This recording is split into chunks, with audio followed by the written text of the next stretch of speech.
친구가 화장실에서 미끄러져 골절로 입원을 했다고 해서 문병 다녀오는 길이다.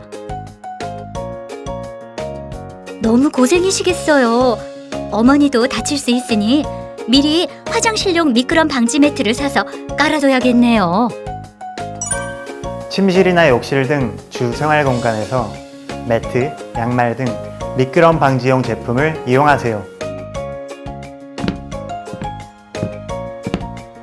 아휴, 나이가 드니 다리가 아파서 점점 움직이기 싫고 가만히 앉아있고 싶어요. 그럴수록 운동을 해야 다리에 힘이 생겨요. 다리에 힘이 없으면 잘 넘어져서 크게 다칠 수 있다고요. 어르신 낙상 사고는 야외보다 집안에서 훨씬 많이 발생합니다. 평소에 규칙적인 균형 운동, 근력 운동, 유산소 운동 등을 통하여 신체 능력을 강화시켜야 낙상 사고를 예방할 수 있습니다.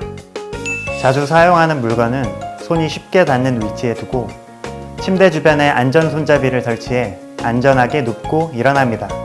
야간에 급히 화장실에 가다가 넘어지는 경우가 많으므로 취침 전 화장실에 다녀옵니다. 주택의 계단이나 현관문에는 밝은 조명을 설치합니다. 바닥에 놓인 물건에 의해 넘어질 수 있으니 수시로 정리합니다. 낙상사고 발생 시 가벼운 부상이라도 병원에서 진료를 받습니다.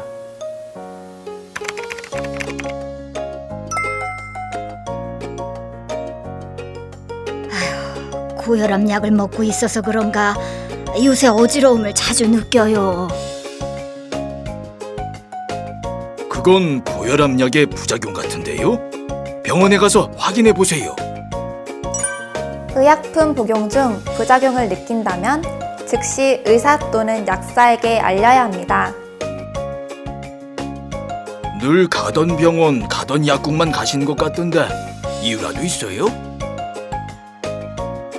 한 병원과 약국을 다니니 복용 중인 약품이 확인돼서 중복 복용하는 경우가 없더라고요.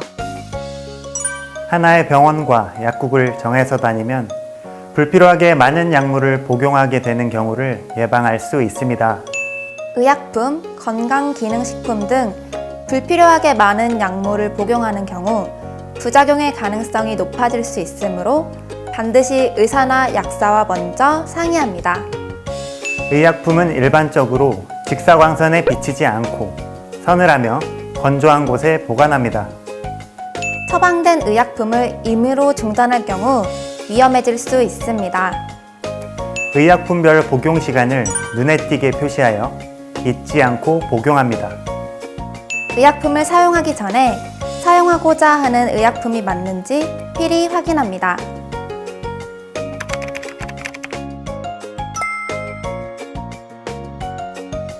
아이고, 우리 개는 정말 온순해서 절대 물지 않아요.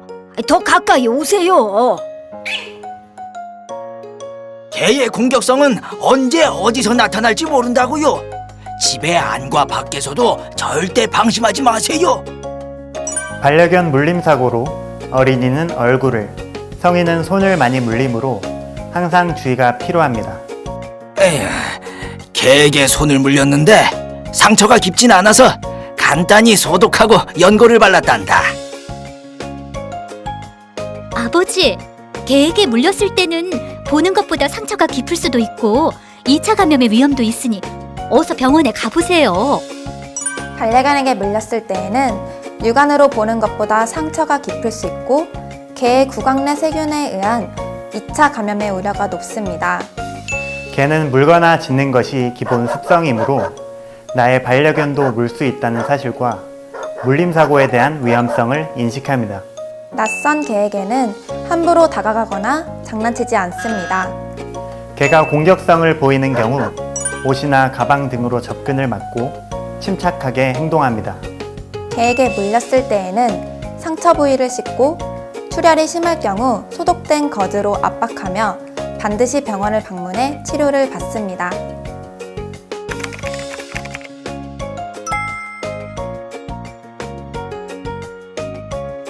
시장에 갔더니 홍삼 건강기능식품이 있지 뭐냐. 홍삼은 몸에 좋으니 몸보신하려고 사왔단다. 아버지는 항응고제를 복용하고 계시잖아요. 그런데 혈액의 흐름을 좋게 하는 홍삼 제품을 드시면 항응고제 효과가 떨어질 수 있을 것 같은데 병원에 가서 확인해 보세요. 질환이 있거나 의약품을 복용 중이라면 건강기능식품을 섭취하기 전 의사와 먼저 상담하세요. 이 건강기능식품은 하루에 한 알이라고 했던가 두 알이라고 했던가. 많이 먹는 게 좋을 테니 두 알을 먹어야겠어요. 아이고, 제조사에서 표시한 권장량이 있을 텐데 오히려 과하게 먹었다간 탈이 날 수 있어요.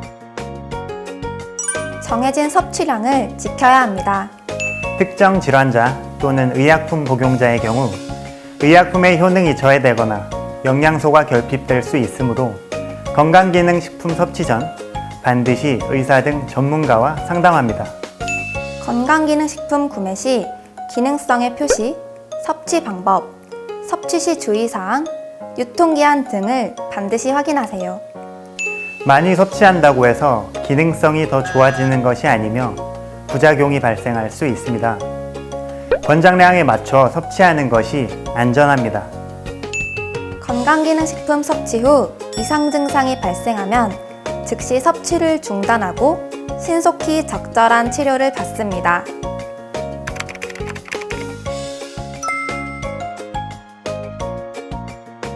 아이고, 이번에 지팡이를 새로 장만했는데 사용할수록 어깨가 아프더라고요. 지팡이를 자신에게 맞는 높이로 설정해야 관절에 무리가 가지 않아요. 자주 가던 병원의 의사와 상담해 보는 것이 어때요?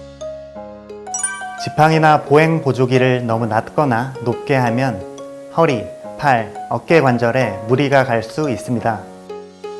지난달에 바퀴 달린 보행 보조기를 사용하다가 보조기를 놓쳐 크게 다칠 뻔했어요. 바퀴가 달린 보조기는 안전장치 작동법을 숙지해두고 내리막에서는 조심해야 해요. 바퀴가 달린 보행 보조기는 평소 걸음 속도에 맞춰 사용하며 내리막이나 비탈길에서는 사용을 자제합니다. 전문의와 상담하여 자신에게 맞는 타입의 보행 보조기를 선택하고 기능과 사용법에 대해 상담을 받고 사용합니다.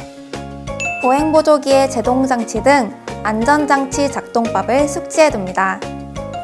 보행 보조기의 높이, 각도 등을 자신에게 알맞은 정도로 설정한 뒤 사용합니다. 보행 보조기 소모품의 마모, 고장 등의 상태를 주기적으로 확인합니다. 상태가 호전된 경우에는 보행 보조기에만 의존하지 않고 운동 치료 등을 병행합니다.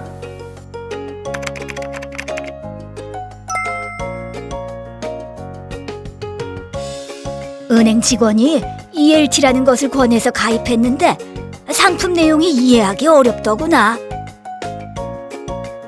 저한테 전화하시고 가입하시지. 제가 확인해 볼게요. 설명이 잘 이해되지 않으면 가족에게 전화하세요. 65세 이상 어르신은 직원의 설명 내용을 들려주고 가족의 도움을 받아 투자 여부를 결정할 수 있습니다. 제가 알아보니 이 영업일 이내에 계약을 처리할 수 있네요. 다행이구나. 투자 상품 가입 후 다시 한번 생각해 보세요. 65세 이상 어르신이 ELS, ELT 등 파생결합 증권상품 가입 시 이 영업일 동안 투자 여부를 다시 결정할 수 있습니다. 어르신의 신변 또는 갑작스러운 변화에 대비하고 상품 내용의 이해에 도움을 드리기 위하여 가족 등 조력자의 도움을 받아 신중히 선택할 수 있습니다. 가족과 상의 후 계약을 철회하고 싶다면 숙려기간인 이 영업일 내 투자를 철회할 수 있습니다. 퇴직금과 같은 노후자금으로 투자할 경우 자금의 성격을 고려하여 본인의 투자 성향보다 안전한 금융 투자 상품을 선택할 필요가 있습니다. 병원 치료비 등 돌발 상황에 대비하여 만기가 짧고 쉽게 환매할 수 있는 금융 투자 상품에 투자하는 것이 바람직합니다.